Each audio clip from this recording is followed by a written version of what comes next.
Welcome to my YouTube channel. I am Zuri Star Turner and I am a social worker. I have been a social worker for over 20 years. I started off as a social worker in 2004. Can you believe that? In 2004, 21 years ago, I started off as a social worker working in the population of aging adults. I then went on to get my master's degree from Clark Atlanta University after graduating from Dillard University in New Orleans with my bachelor's degree. I went on to get my master's degree to become the clinical side of social work and become a therapist. I started off working at a nonprofit organization in Atlanta where I ended up working for 7 years and staying in Atlanta for 7 years. And I was a mental health counselor there. And I work with patients who were infected and affected by HIV and AIDS. And I also worked at another company where I did mental health counseling for kids and adults who were experiencing depression, paranoid schizophrenia, bipolar disorder, borderline personality disorder, narcissistic personality disorder, and kids who had conduct disorder. So I not only worked in people's homes, in the schools, in the juvenile jail, I also worked in the community as well, where I would go and see kids in group homes, foster homes, adopted homes, all of those different things.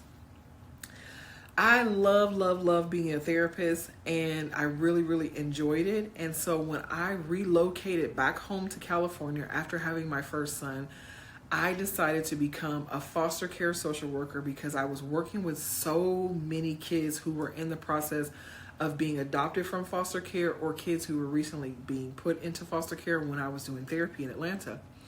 So I worked as a foster care social worker for many years. I really enjoyed the work, but there were so many things that I saw that was going on in the system, even when I lived in New Orleans, even when I lived in Georgia, and now that I'm in California, there was so many things that was going on in the system that I felt was not right and was not looking out for the best interest of the children. I feel like the foster care system is a broken system that I feel that we can advocate for these kids and change their lives in so many ways. There's so many things that go on in the foster care system that is supposed to help children, but sometimes can be more traumatizing to the children than it is keeping the kids in the home with their parents and giving the parents resources that they need to be able to keep their kids at home. And I know sometimes kids get into situations or live in environments that are extremely detrimental to their childhood, who's going to cause them childhood trauma, and those kids need to be removed. Yes, I totally agree with that. I 100% agree with kids need to be removed from homes that are toxic, that are violent and detrimental to their mental health and their well-being and their safety, okay? I also believe that sometimes the foster care social workers don't always get it right. And they take kids from homes that they shouldn't. They take kids from the hospital, from healthy parents because of medical neglect, when they can actually give these people tools that they need. They'll take kids from their parents who are drug abusing, and they will get those parents into rehab, get them housing and all these things, but never work on the parents' mental health of the reason why they started using drugs and alcohol. And then they reunify the kids with these parents. And then guess what?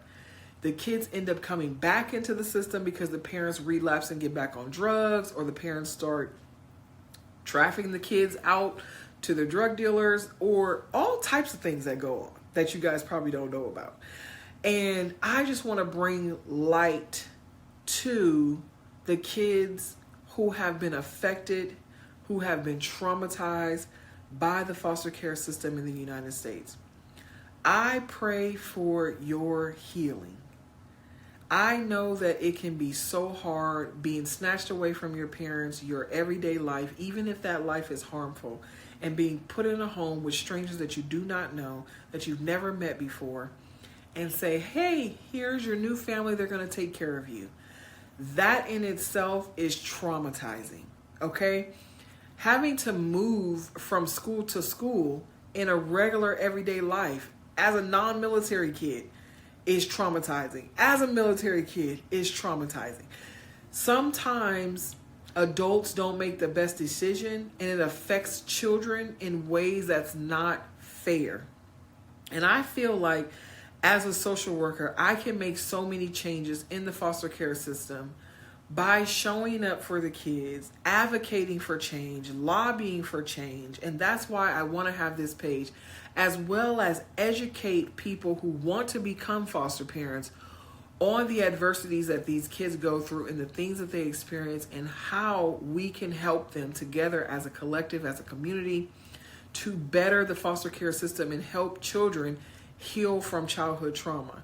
I also want to give you stories and story times of clients and foster kids, adopted kids, kids that I have come in contact with, adults who have been in foster care systems who have shared their story with me, cases that I have been on as a social worker, cases I have been on as a therapist, cases that I have been on now as a hospice social worker of kids who grew up in foster care and now they're older adults, or they were adopted by these older adults who become their full-time families.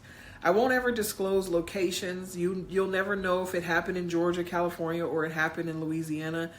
And you'll never know the people's names, but I will share stories with you guys just to bring awareness and education of things that kids have experienced and things that kids have gone through in the foster care system. I also want to be here to educate people on how to become social workers, how to become foster parents, how they can lobby for change. Even if you're not a social worker and you want to go out there and you want to lobby for change, you can lobby for change. You know, when I was in grad school, I lobbied for them to change the law in Georgia to stop arresting children who have been trafficked as adults who were willingly participants of that lifestyle. Because for a long time in Georgia, kids 8, 9, 10, 12 years old were getting picked up off the street because their guerrilla pimps had them out there working the track, and they were getting arrested and charged in Georgia. And I said, absolutely not. So when my school came to us and they said, we need you guys' help, we need you to help us lobby for change, to change this law. And that's what we did. We put boots on the ground. We walked to the Congress office. We went to the senators. We talked to them. We said, we want to change this law. We need this to change. We need this to happen. We need to protect these girls. We need to get safe haven houses so that we can put them somewhere where they can heal and get safe and get free. And we were able to do that. And I know that with all of the knowledge that I have, I feel like I can bring so much light to this community and help so many kids heal from childhood trauma that not only they experience growing up in homes where they never got removed, kids who grew up in homes where they were abused severely and they did get removed, kids who got adopted and was adopted from foster care who ended up in homes where they are being abused. And I don't think many of you guys know, but there's a lot of kids who go into the foster care system who end up getting abused by their foster family, their foster parents, and their foster siblings. There's kids who get adopted from the foster care system who also experience abuse from their foster parents. I know, shocker, right? But as a social worker, we see it all the time. As a therapist, I see it all the time. There's so many kids who have been through so many things that is just not fair to them. So if you're here and you're a foster parent, or you're a child who grew up in foster care, or if you are a survivor of childhood trauma and was never removed from your home, I am here to support you. You can send me an email at any time if you want me to share your story, or if you need help trying to navigate your story. And I also am open to sharing your story on here on a video, and you allowing yourself to anonymously read the comments, okay? And I will keep your privacy private. I took an oath as a social worker that I follow and live by. Okay? Doesn't matter what state I'm in. I will follow all the rules and regulations at all times to keep kids safe. That has been my number one goal my entire life, and I believe that God has called me to help kids heal from their childhood trauma. As a child who went through childhood trauma, who was not removed from the home and had to stay in the home where I was being traumatized, I understand so much of what these kids go through. And being on the other side as a social worker, trying to help kids who lose trust in adults because their number two adults in their life, their parents, didn't protect them. And so if you are new here, I would love for you to give me a subscribe and follow our channel and be here and just support in any way that you can. Ask any questions that you can. And I hope that you guys enjoy the content that I post. Welcome to my channel. I'm Zuri Star.